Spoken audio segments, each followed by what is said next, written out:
Em nosso estudo de hoje está no Evangelho de Mateus, capítulo 27, versículo 4. E disse: pequei traindo o sangue inocente, e eles, porém, responderam: que nos importa? Isso é contigo. Emmanuel vem comentar na lição 91 do livro Pão Nosso: isso é contigo.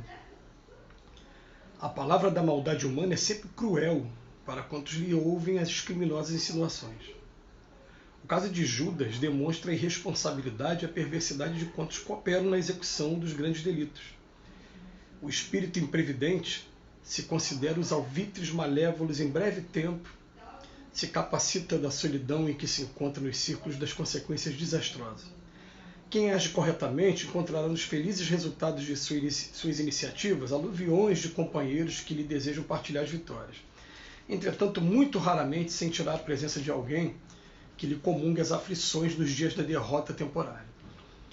Semelhante realidade induz a criatura a precaução mais insistente. A experiência amarga de Judas repete-se com a maioria dos homens todos os dias, embora em outros setores.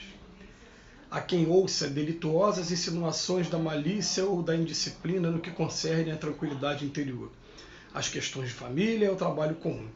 Por vezes o homem respira em paz, desenvolvendo as tarefas que lhe são necessárias. Todavia, é alcançado pelo conselho da inveja ou da desesperação e perturba-se, com falsas perspectivas, penetrando inadvertidamente em labirintos escuros e ingratos. Quando reconhece o equívoco do cérebro ou do coração, volta-se ansioso para os conselheiros da véspera, mas o mundo inferior, refazendo a observação a Judas, exclama em zombaria: que nos importa? Isso é contigo. Gente, essa passagem de hoje é uma passagem... Em primeiro lugar, ele vai pegar aqui o momento da traição de Judas, e é sempre bom, quando a gente vai falar desse assunto, a gente lembrar, fazer primeiro umas considerações sobre Judas. Judas era o mais politizado entre os discípulos e era o mais inquieto, mais ansioso. E Judas, se a gente parar para observar a narrativa dos evangelhos, um pouco antes ele viu Jesus secar uma figueira que estava estéril. Ele viu que Jesus, com magnetismo, viu que aquela figueira não estava produzindo nada e de repente falou: já que ela não está produzindo nada, então que ela fique esterilizada para sempre. E de repente, quando ele volta no local, a figueira modificou totalmente. Falou: peraí, se Jesus conseguiu fazer isso com a figueira, pode fazer isso também com meus inimigos políticos. E quem eram os inimigos políticos? Aqueles que estavam lá no poder na época em Jerusalém, o governo romano local. Então, a traição de Judas, a gente fala traição, na verdade, foi uma tentativa frustrada que ele teve de fazer com que... colocar Jesus na mão daquelas autoridades para ver se Jesus faria alguma coisa, faria igual fez com a figueira. E, na verdade, Jesus deu uma prova de amor e Judas acabou se suicidando com um remorso tão grande depois que ele viu que o resultado do que ele tinha feito. Mas o estudo de hoje vem falar o seguinte... Ele fala assim: ele pequei traindo sangue inocente, e eles, porém, responderam: que nos importa? Isso é contigo. Ou seja, que a maioria das pessoas, a grande maioria das pessoas, lava as mãos como se todo mundo fosse perfeito. Aliás, esse mundo que a gente vive é uma coisa interessante, impressionante também. Você faz 1 milhão de coisas corretas, você fica marcado por aquela coisinha errada que você fez. Vai falar: não, fulano foi visto fazendo isso, e vai sempre pegar uma situação viciosa, uma situação agressiva, uma situação para querer, de repente, deixar, vamos botar assim, qualificar aquela pessoa. O que o Emmanuel vem falar para a gente? Vem chamar a atenção, gente. A palavra da maldade humana, ela é sempre cruel, em todos os tempos, e continua sendo nos dias de hoje. Principalmente com aqueles que se prontificam a fazer algum trabalho para sua reforma íntima, ou então de divulgação doutrinária, algum trabalho voltado para esse lado. Por quê? Porque a gente carrega um rastro de sombra muito grande. E, gente, quando a gente para estudar o Evangelho de Jesus, vamos botar uma coisa na cabeça, Pedro, ele curava, ele pregava o Evangelho e ainda não era, entre aspas, dentro da linguagem, convertido. Jesus falou isso no Evangelho. Só lá na frente é que ele veio deixar converter. O que isso significa? Que significa que a gente simplesmente, pelo fato de fazer sintonia com Cristo, mesmo sem ainda ter acertado ainda nossos sentimentos, nossos comportamentos, mas ter feito sintonias com Cristo, a gente já começa a sentir transformações na nossa vida. mas são transformações que elas só vão estar completas mesmo no dia em que você entender que o reino dos céus é só para aqueles que ouvem e praticam o meu evangelho, né? Mas enquanto você faz sintonia com o Pai, você está dentro da árvore da vida. Você quebrou a sintonia com Ele. E o que é fazer a sintonia? É ficar o tempo todo buscando o Jesus? Não, não é, gente. É sendo manso, pacífico, é perdoando, é tendo contato uns com os outros. É dentro da nossa família, é dentro do nosso ambiente social. É a prática que faz essa diferença, né? Mas bota aqui pra gente, o caso de Judas demonstra a irresponsabilidade e a perversidade de quantos cooperam. Ele usa uma palavra aqui que é muito legal. Ele vem falar assim, deixa eu ver aqui. Quem age corretamente encontrará nos felizes resultados das suas iniciativas um montão de companheiro para partilhar a vitória. Mas quando aquele é uma pessoa, né, raramente sentirá a presença de alguém que comungue das suas aflições nos dias de derrota temporária. A derrota é temporária.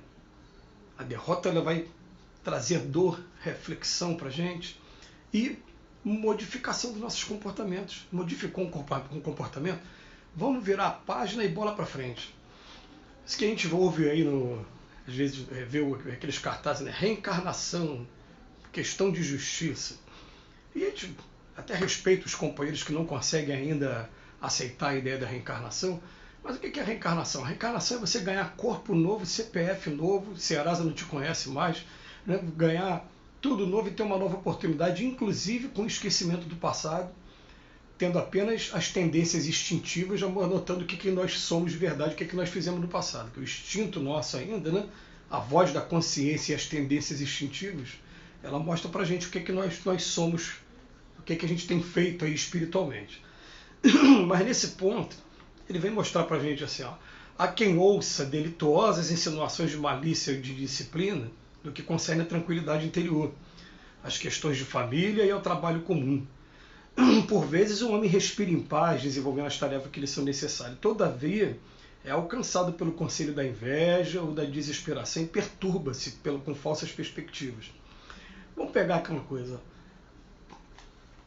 Errar para o ser humano é coisa normal. Aliás, aprende quem erra. Tem muita gente que se exclui da vida e não está nem se arriscando, não está nem tendo oportunidade de se expor ao aprendizado. Tá? As pessoas podem criticar e a gente tem que ficar com a consciência aqui. Ó. A minha consciência tem que ser eu junto com o Pai, eu junto com meus mentores espirituais. Sabe por quê?